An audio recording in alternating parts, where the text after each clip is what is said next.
बाबुल प्यारे सजन सखारे, सुनो मेरी मैया, बोझ नहीं मैं किसी के सर का, ना मझधार में नैया। बाबुल प्यारे सजन सखारे, सुन ओ मेरी मैया, बोझ नहीं मैं किसी के सर का, ना मझधार में नैया। पतवार बनूंगी, लहरों से लड़ूंगी, अरे मुझे क्या बेचेगा रुपैया। हाँ, मुझे क्या बेचेगा रुपैया। वाह वाह, क्या गाना है। So guys, I am back with my another brand new video. और आज की इस वीडियो को लेकर नो इंट्रोडक्शन, और ये भी नहीं कहूँगी कि इस वीडियो को लाइक कर देना, कमेंट कर देना, मेरे चैनल को सब्सक्राइब कर देना। आज सिर्फ एक ही बात बोलूँगी, अगर हो सके तो इस वीडियो को आखिर तक देखना और इतना शेयर करना ताकि मेरी ये जो बोल बच्चन, मेरी ये जो दबी हुई इतने सालों की मन की बात मेरे तरीके से हर इंसान तक पहुँचे। आज का ये video is related to girls, sisters, wifes, mothers and finally to women.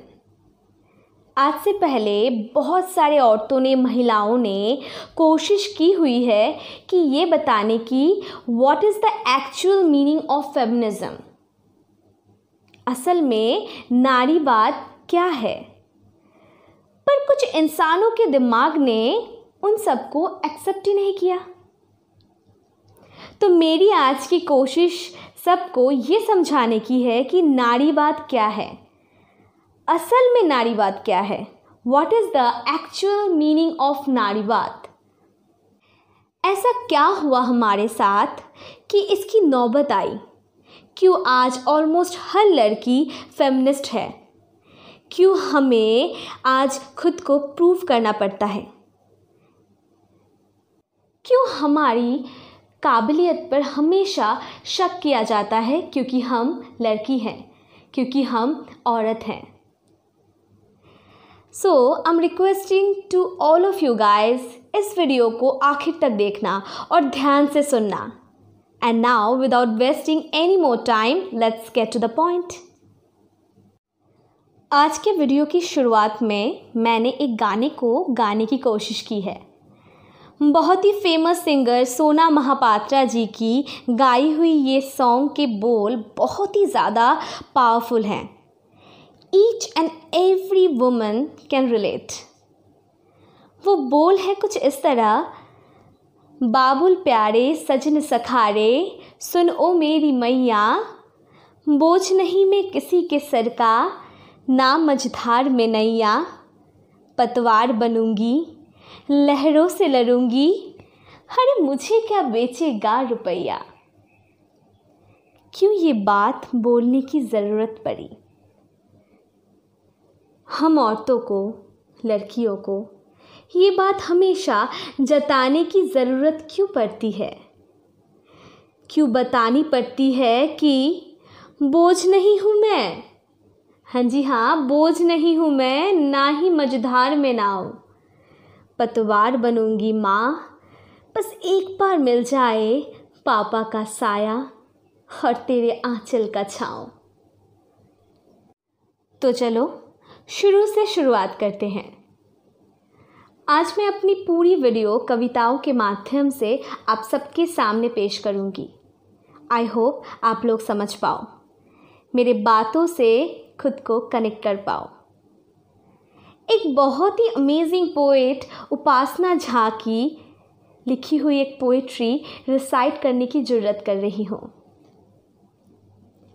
और उस कविता का शीर्षक कुछ ऐसा है कि लड़कियों का घर। किसी भी चीज़ की शुरुआत घर से ही होती है, तो मैंने सोचा आज के इस टॉपिक को हम लड़कियों का घर कहाँ है, कौन सा है, ये खोजने से ही स्टार्ट करते हैं। तो ये कविता कुछ इस तरह। कौन सा घर होता है लड़कियों का जहाँ चलना सीखा, और ये भी कि ठीक से चलो, एक दिन अपने घर जाना है, जहाँ बचपन के खिलौने भी गुड्डे गुड़िया हुआ करते हैं। उनकी शादी, डोली और विदाई, और उनसे समय बचे तो उन सब की अनकही तैयारियां। कौन सा घर होता है लड़कियों का? क्यों बोए जाते हैं अनगिनत लड़कियों के मन में सेमल के फूल, जो दिखने में इतने सुंदर पर रस गंधहीन होते हैं। हर लड़की के जीवन की एकमात्र उपलब्धि अपने घर ही जाना क्यों बनाया जाता है? हल्दी, मेहंदी और आलते से रचे हाथों और पैरों से जब आती है लड़कियां दुल्हन बनके अपने घर, अपना असली घर छोड़ के, वही अपना घर जो अपना नहीं होता, जहां एक छोटी सी कमी काफी है बाप के घर वापस भेजने के लिए। अब भी लड़कियां जलाई जाती है। हाँ जी हाँ, अब भी लड़कियां जलाई जाती है अपने घरों में।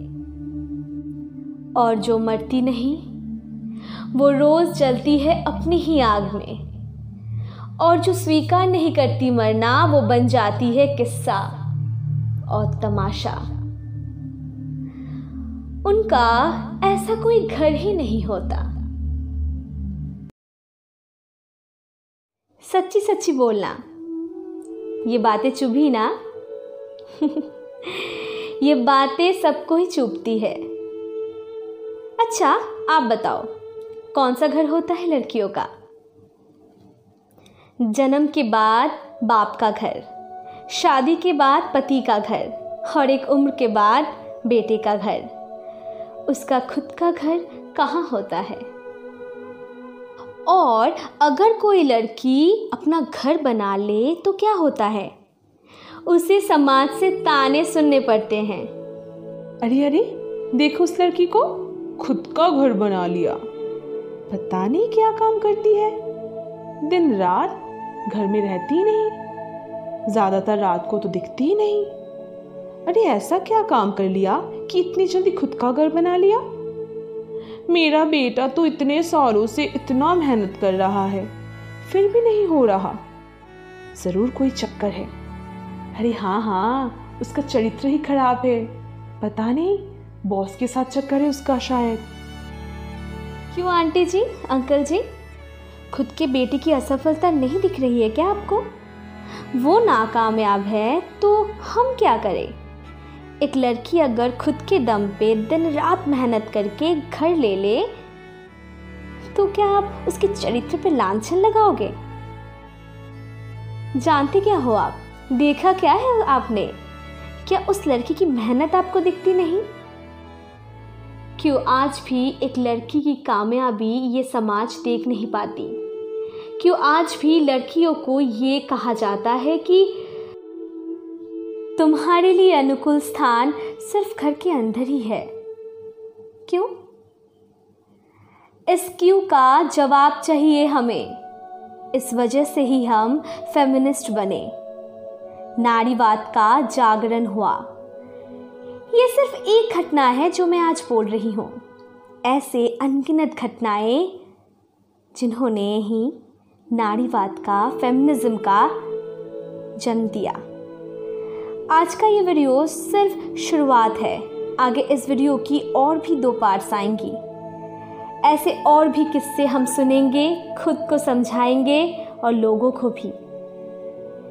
मैं आज के इस वीडियो को मेरी एक टूटी फूटी कविता को सुनाकर ख़त्म करूंगी, पर उससे पहले एक बात बोलना चाहती हूँ।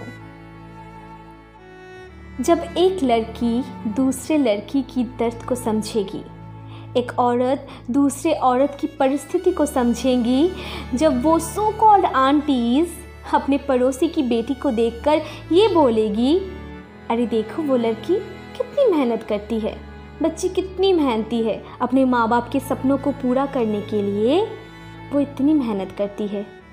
पता है EMI पे उसने घर भी लिया है। भगवान सबको एक बेटी ज़रूर दे। जब हम सब औरत एक ही तरह की सोच विचार धारण करेंगे तब किसी भी मर्द की औकात नहीं होगी हमें नीचा दिखाने की। ऐसे बहुत सारी बातें मैं आप सबसे करना चाहती हूँ, ऐसे बहुत सारे किस्सों को आपके सामने पेश करना चाहती हूँ और आप सबसे पूछना चाहती हूँ, जानना चाहती हूँ और जो लोग समझ नहीं पा रहे हैं उन्हें समझाना चाहती हूँ। अगर आप लोग चाहते हो कि मैं इस टॉपिक के रिलेटेड और भी वीडियोस बनाऊँ तो कमेंट सेक्शन में सिर्फ एक बात लिख देना कि यस आई वांट। आज के लिए इतना ही और आखिर में मेरे ये कुछ सवाल आप सबसे।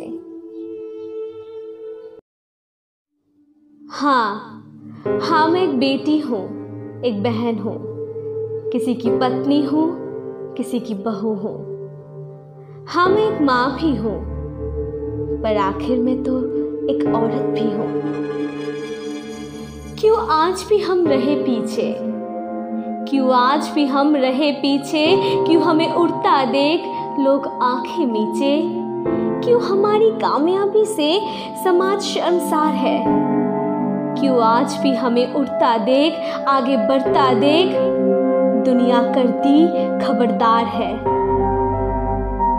क्यों आज भी पूछा जाता है बेटा क्या करता है, क्यों ये नहीं पूछा जाता बेटी क्या करती है,